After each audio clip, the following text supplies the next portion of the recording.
યાત્રાધામ ડાકોર તરફ મોટી સંખ્યામાં શ્રદ્ધાળુ પહોંચી રહ્યા છે। નાના બાળ ગોપાલ સાથે ભક્તો પદયાત્રા પર નીકળ્યા।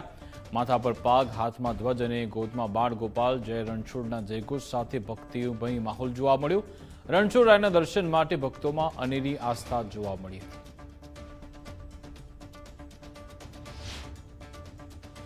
સાથે વાત કરીશું, ક્યાંથી આવે છે? ખુમરવાડ।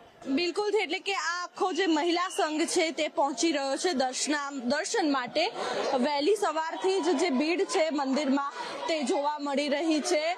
ખાસ કરીને અહીંયા તમામ જે મહિલાઓ છે આપણે તેમની સાથે પણ વાત કરવાનો પ્રયાસ કરીશું। બેન, ક્યાંથી આવો છો? પાવાગઢ, શિવરાજપુર। હા, શિવરાજપુર। આજે શું કહેશો? આજે દર્શન કરવા માટે આવ્યા છો, કેવો લાવો છે આજે? ભક્તિનો કેવો સંયોગ છે?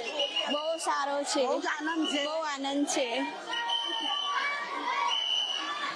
બિલકુલ, એટલે કે અહીંયા તમામ જે મહિલાઓ છે તેમની સાથે વાત કરી। અલાયદી જે વ્યવસ્થા છે તે કરવામાં આવી રહી છે અને આજના દિવસે હોળીના પર્વની ઉજવણી અને એ પણ કારિયા ઠાકોર સાથે એ પણ નસીબની વાત છે અને તમામ જે શ્રદ્ધાળુઓ છે તે આજે પોતાની જે મનોકામના છે તે પણ પૂર્ણ કરશે। સાથે જ તેમના જે રંગમાં રંગાશે અને કાનાને પ્રસાદી રૂપી જે અબીલ ગુલાલ પણ તેમની ઉપર મંદિર પ્રશાસન દ્વારા લગાવવામાં આવી રહ્યું છે અને આજે અલગ જ માહોલ મંદિરનો જોવા મળી રહ્યો છે। કેમેરામેન જય જાની સાથે માનસી પટેલ, ગુજરાત ફર્સ્ટ, ડાકોર।